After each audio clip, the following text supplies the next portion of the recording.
With a 50% obesity rate in the U.S. and more unhealthy people than ever before, it is time to make America healthy. Welcome to Make America Healthy with Beth Shaw.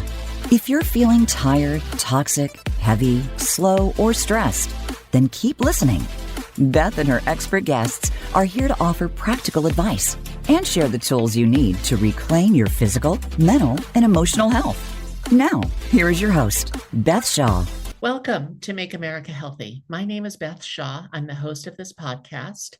Make America Healthy has been in existence since February of 2022, and we are so glad to see that the message of Make America Healthy is spreading now far and wide. Our goal is to empower you, inspire you, and educate you so you can take better control of your own physical and mental health. Today, I'm joined with our repeat guest, Dr. Pam Peeke, and she's the author of several best-selling books, and she is so phenomenal. We're so happy to have her back. I'll let her make her full introduction because it's too long for me to even comprehend. Dr. Peeke, welcome back. Well, what can I say, Beth? It's always wonderful to see you and to be able to help message. And boy, you sure knew how to name your podcast. I mean, Make America Healthy. Oh, my goodness gracious.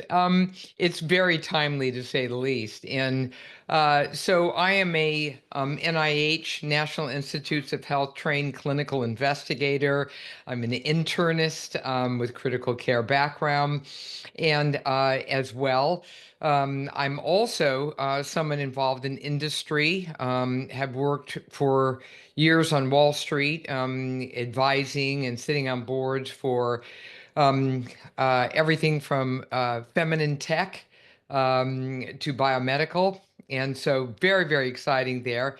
And then finally, and you can see this in the on the podcast, the video. I am an athlete. I'm on the board of the American College of Sports Medicine, and I'm all about fitness.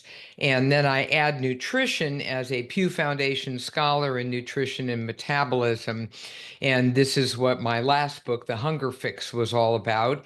And then the first two books involving physical activity for women, really getting them up and moving, Body for Life for women, and saying it's totally awesome and cool to be able to lift weights. I mean, who knew, how about paying attention to body composition?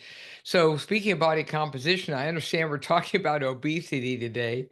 We are. The title of today's podcast is Obesity 2025. How to turn it around, because it seems like we're going to be turning a lot of things around now. Well, just moments ago, flashing across my cell phone, I saw that Bobby Kennedy was just approved by the committee to become our next Secretary of Health and Human Services. And as you're more than aware, his whole motto is making America healthy again. And he really wants to address the obesity issue. But it's what really has led to this. Where do we stand today? And what are the small steps, big steps we can take going forward to be able to make a difference? So I think what he's facing, Beth, is major chronic illness associated with obesity. We actually call it diabesity because of the link with type 2 diabetes. And this also goes all the way to children. When I was going through medical school, when dinosaurs ruled the earth, the first time you saw a type 2 diabetic was when they hit 50. And you never saw it in people who are 20 or 30, and absolutely never saw it in children. I mean, now, oh my gosh. So how about we go through some numbers? Okay, so you kind of know. Where are we at with the obesity rate right now? All right, let's just kind of, play with this a little bit. So the prevalence of obesity among adults in 2021 was about 40.3%, right? But with women heading it up at 41.3%. So, I mean, we were really moving up toward that 50% marker. So the key thing here is that there have been predictions that by the year 2030, there was going to be a majority of American adults hitting obesity. It could be 50%, 51.2%. It could be 50.5%. I don't know. But the trending was going toward a majority. Now what's happening is it's still increasing, but at a slower rate. And there are some interesting reasons why that may be happening. And that may also be implicated by the new obesity medications. Because as you know, obesity is a medical illness, right? So it's no longer some, judgmental, crazy place. It is designated by the American Medical Association as a medical illness. So because it's a medical illness, and by the way, we don't say she is an obese person. You say she is a person with obesity. There's all this new verbiage that's going on so that we can recognize what this means. Well, the obesity medications may be making an impact here on slowing down this trend toward a majority of people who might be obese by the year 2030. The jury's out on this one. And we have more obesity drugs coming, through as we look at everything. And the last time I had Dr. Barry Sears on, and we've spoken twice on Make America Healthy about these obesity injection medications. He said at that time there were over 3 million people using these injectables. I would imagine that the number is much higher right now. Oh, it's much higher. Oh, no. That is way higher than that. And a lot of people aren't being straight up about it either. And the other thing that is kind of complicating some of the metrics is the fact that there's compounded medications out there as well. And they're all over the place. I mean, almost every med spa now has, some kind of a platform to be able to do this. The telehealth platforms like Hims and Hers and others, you probably saw the Super Yes, Bowl. I've seen the commercials, yeah. Exactly. And so, most of them are capitalizing on this. I mean, look what happened to Weight Watchers. They bought a telehealth platform that did nothing but distribute the medications. So they're kind of all in on this. And I think it's at least double, triple that number, to say the least. So Now, let's just talk about two things as it relates to weight loss injectable medication. One, in your professional opinion as a doctor, do you think this is something that people can sustain for the rest of their lives? And two, there's always a side effect. So tell us a little bit about those side effects. so here's the deal. I want to make sure everybody understands this, right? And that is these obesity medications, the GLP-1, whole category, right? So this is what I consider to be very beta, meaning super early in this kind of medication. And so I'm not drawing huge conclusions. For all I know, within a year, nobody's going to be on them because yet another category is going to appear and have very few side effects, which I'll get into in a second, and maybe be better. I happen to be privy to the fact that there are at least 6 new categories coming out. So do not hang your hat just on the GLPs at all. What I would do is just say, consider everything to be super experimental, who knows what right now. And should you be using them? Well, look, if you have a chronic illness And if you have obesity associated with type 2 diabetes, say, for instance, well, for crying out loud, you don't want the heart disease, cancer risk, all the rest of it that comes with this. So what you want is all the help you can get. So I 100% agree with you. I've been working with two very heavy clients out of my Be Yoga Fit studio in Fort Lauderdale, Florida. And we're not seeing that much movement on the scale or on body composition. So I this would is very, not have a problem saying, you know what, maybe yeah. you need to try these because, all of the intricacies aside so that our listeners can understand, basically when you inject these medications, you just don't want to eat as much. Is that correct? Well, every single person, has a different reaction to medication. I could give you a Tylenol, I could take a Tylenol, and we have completely different reactions to it. So there's no difference with the GLPs. So what you're going to find is that with some people, the level of decrease in appetite is quite profound to the point where they're barely eating anything, which is, of course, insane. Yeah, which is going to slow their metabolism down eventually. Well, yeah, it's going to do everything, it's a mess. If you're not eating, I mean, you've got a whole cascade of problems that's going to happen. Whereas give it to somebody else and they have just the right amount of appetite control where, they're eating appropriately, but nowhere near as much food as when they were heavier. And so, again, it's variable, which is what we found in the literature. What it also does, interestingly, and you know me, when I wrote my book, The Hunger Fix, which was about food addiction, you Such know, a great book, by the way. We thank recommend you. it for our Yoga Lean programming. Thank you so much. And you're in it, of course. But here's the deal. You know, when you've got this kind of an issue, which is highly addictive eating going on with ultra processed foods, it did not surprise me at all that people who also had parallel addictive tendencies like alcohol.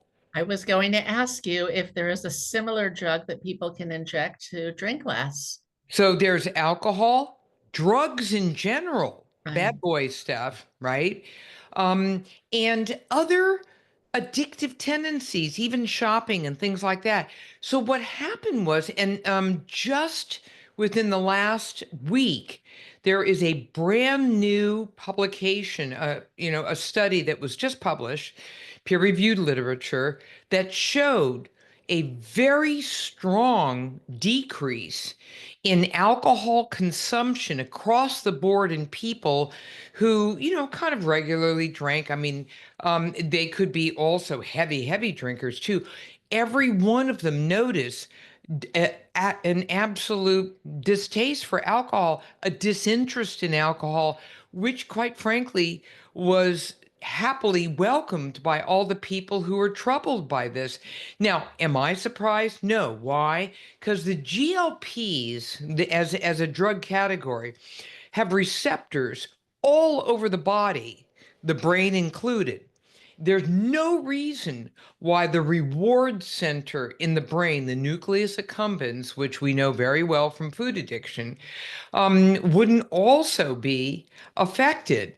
And so I'm not surprised whatsoever. And quite frankly, I think there's going to be an FDA claim associated with this study because I think it's going to be compounded by other studies. So, the So plot. this may be really good for, 25% of the population has fatty liver disease, not to say that they're all alcoholics, but this could be very helpful for people who are looking to drink less or Well, but stop altogether. people who are obese, I mean, at least 50 pounds, and above, excess body fat, begin to accumulate fat in their liver. And so, while you're taking care of your obesity, you're taking care of your liver and also your pancreas and so many other tissues in the body that are affected by obesity. So, that's one of the things when I was talking about the metrics here, in adults. There's no question that both men and women now are over 40 to 42, 43% obese in the United States now. I mean, people like you and I, Beth, who, kind of, we've been working away at it, throughout our careers. We're now in the minority. Did you know that since 1997, believe it or not, the majority of Americans have been overweight, not obese, overweight. So someone should have grabbed that number and said, well, wait a minute now. But wait, why aren't we doing something with this? Because we're headed the wrong direction, but nobody did. And instead, we ended up with all the crazy stuff that went on in the food industry and sugar-free and fat-free and, oh, dear God, and then the ultra-processed junk and the rest of it. And now we're in worse shape than we've ever been. And as Bob Kennedy has said, we spend the most per capita on healthcare of any of the civilized countries, and we have the worst outcomes. And this is why I believe that he was voted in, because the senators who voted for him realize what the numbers look like now. You can't deny it.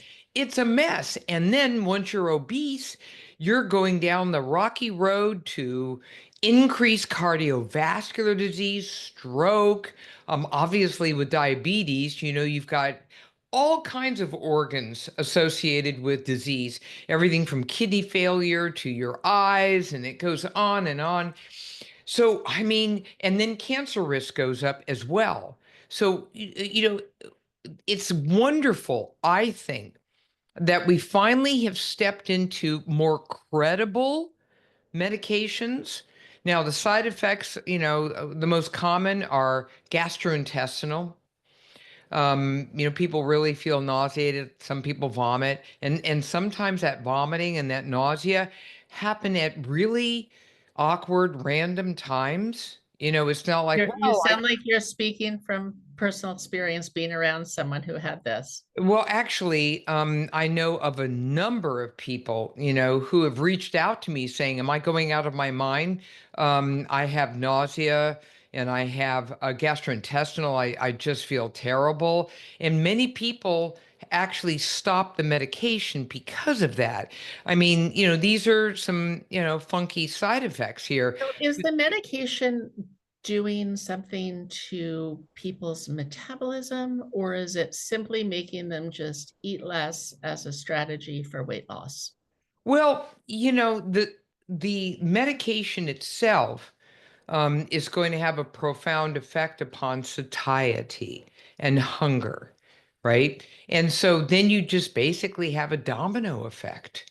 And the domino effect is if you're not going to be eating as much, right? Then, by definition, you're going to be dropping body fat, which brings me to another little issue. And when you talk about metabolism, here we go. So what has been found, and this was my concern from the very beginning. So when these drugs went through their approval at the FDA, the primary outcome was weight loss. It wasn't anything else. So what they did not do, make a big deal about, was body composition. Yeah. Now we find that the drugs actually have a profound effect upon loss of muscle. Now, let me tell you what happens. If you just simply say, let's say I have 50 pounds to drop and I'm going to do it with exercise and eating, better and having a wonderful guide like you and all the rest of it. Okay, fine.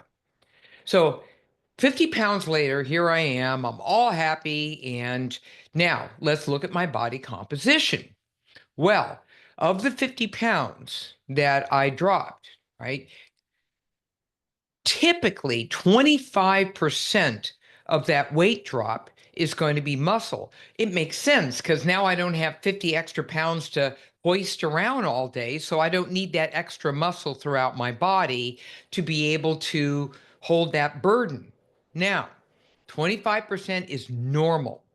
When you're on the GLPs, the percentage can be over 40%. Now, that's not great. So when you ask that excellent question, Beth, and you say, what about metabolism? Well, if you drop muscle, then you're dropping cylinders under the hood here. And you don't have the power, the metabolic power to be able to drive calorie burning. So 40% drop. Can you imagine? I mean, literally, if I had 100 pounds to drop and 40% of that, was muscle, that means that 40% of my weight drop was something that was going to help me maintain a very hot metabolic fire in me. Oh boy, and it's gone. So now they're coming up with new drugs, and this is why Novo Nordisk and Lilly and all the big guys are all busy at work as we speak, getting through trials on drugs that actually have an added ingredient or two to be able to stop the muscle loss, because they had not anticipated that.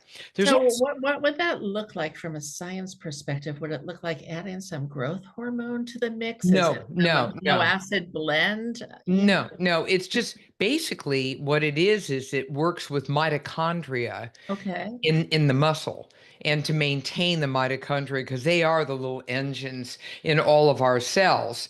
I've Uh, got some true Niagen. you're so funny. Speaking of mitochondria, we did a whole podcast on I mitochondria. know. And what I call it is the mighty mitochondria finally is front and center, as we always say. But anyway, suffice it to say, I think that a lot of the new categories of medication coming through to help with this issue of obesity are going to be, kind of touching upon some of these issues that have been discovered by the GLPs. For instance, there's an area in the hypothalamus of the brain that's kind of command central, is what I love to call it. And there are neurons in there that are in charge of appetite, hunger. These are the master neurons. Well, some of the medications are going to be targeting how to be able to activate these, most optimally. There's another one that's really quite fascinating. I thought you might love this, Beth. And that is the medication would like to convert our beige fat into brown fat. Now, why is brown fat cool? Because brown fat's brown because it's wall-to-wall mitochondria, just going at it like there's no tomorrow. It's like, a Ferrari engine in there. And so we like that. And when we're little babies, we're kind of covered with some of that on our back and here and there. And it's there to help protect us and to give us lots of energy and warmth. And, we really have that fuel in us. Actually, people who have anorexia nervosa regrow a lot of those brown fat on the upper back because they're so cold all the time. And so we see this all the time. But we've always known brown fat is cool. And we like lots of that. So, exercise increases brown fat. Okay, there's a little something. And, the more you do high intensity exercise, the more you generate that, which is also why, we have great muscles, but we also feel warmer all the time. We feel like we're just sort of, all juiced up here, to say the least. So, looking at obesity right now, yeah, we have the medications, but, we have an obesogenic environment.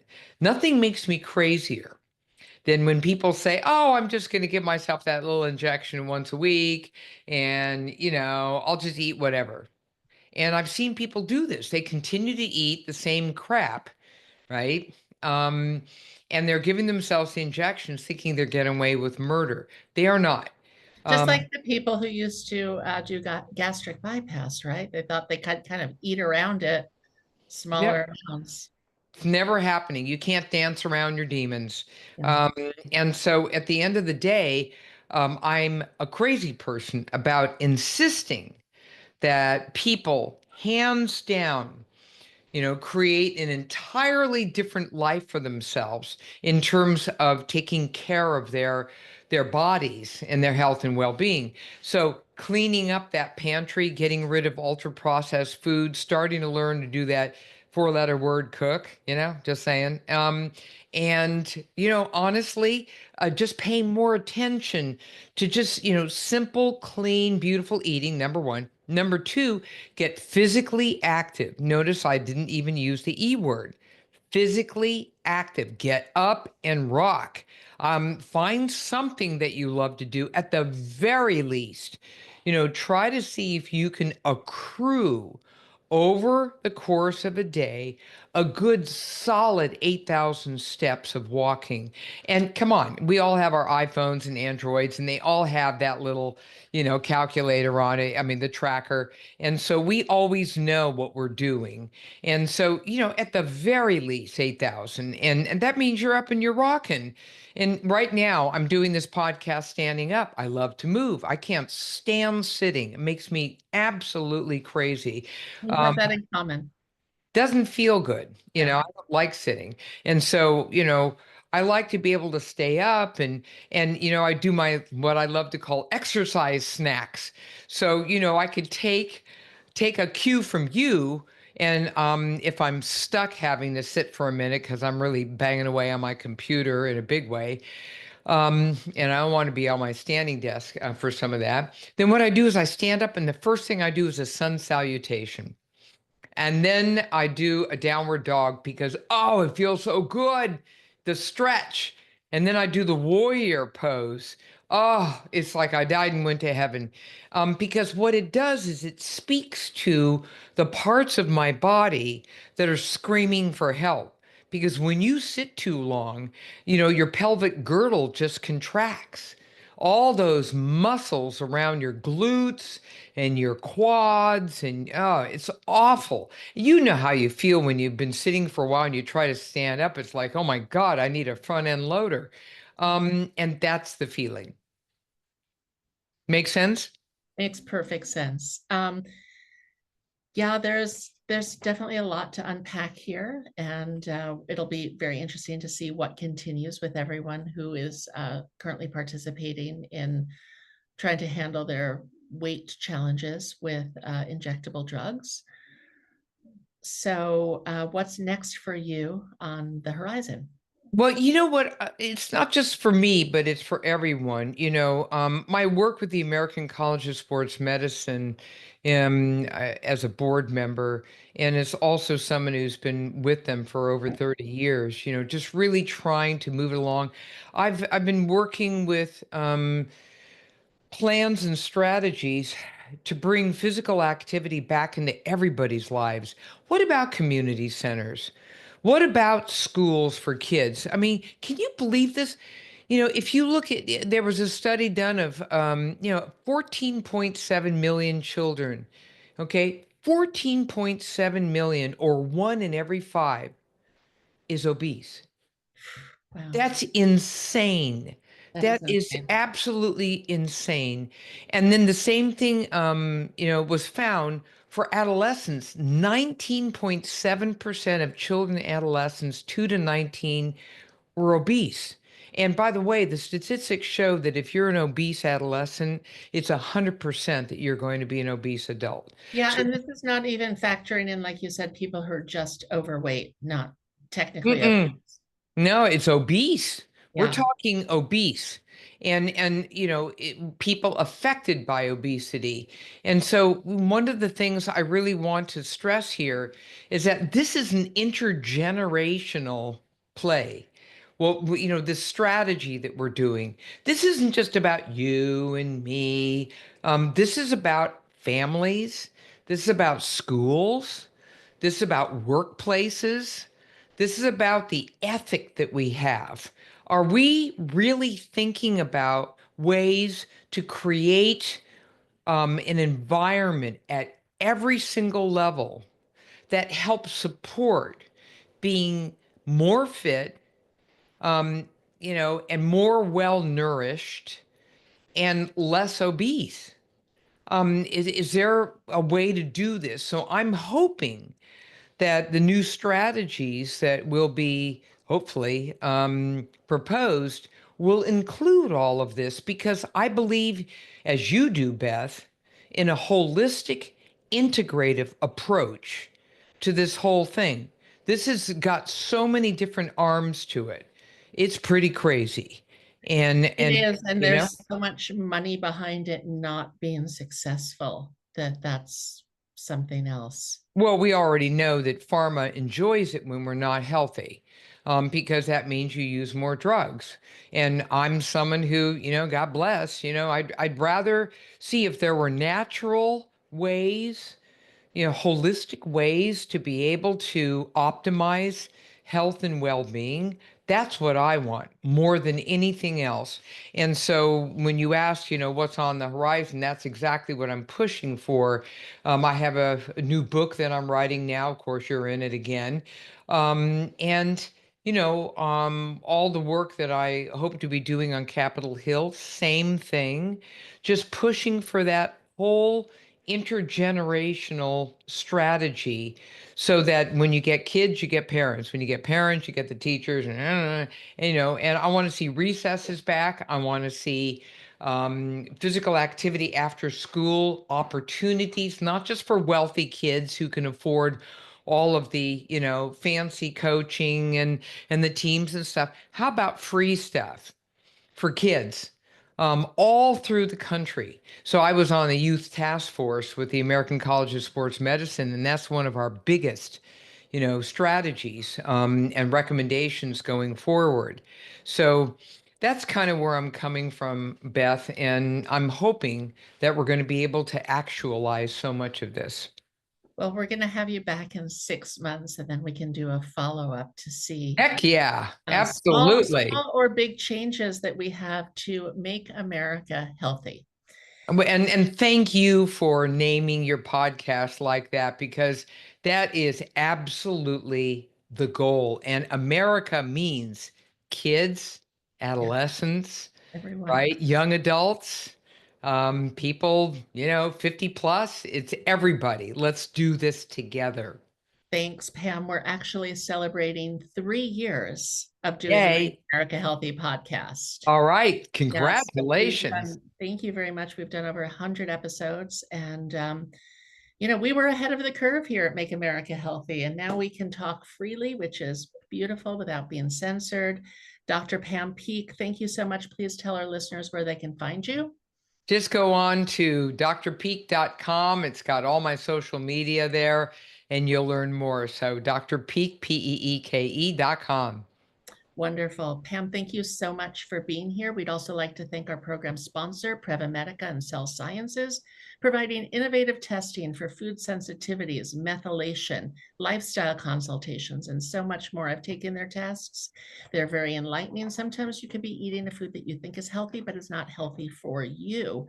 So get your individual food sensitivity testing done by Previmedica. They also have on-staff nutritionists. And you can go to hello@previmedica.com or go to previmedica.com or give them a call at 855-773-5463. We'd also like to thank our title sponsor, YogaFit Training Systems, the leader in yoga, mind, body, fitness education for over 27 years, bringing yoga to the world. YogaFit has some upcoming conferences, including Chicago in late March, Scottsdale, Arizona in July, and come visit us at the fabulous B YogaFit studio in Fort Lauderdale. You can save 10% at checkout at YogaFit by using the code MAH24. So until next time, stay healthy, stay happy, stay educated, and share this show. Thank you very much. Namaste. Thanks for joining us on Make America Healthy. We hope we've given you some tools you need to take back control of your health. Until next time, we wish you a healthy and wonderful week.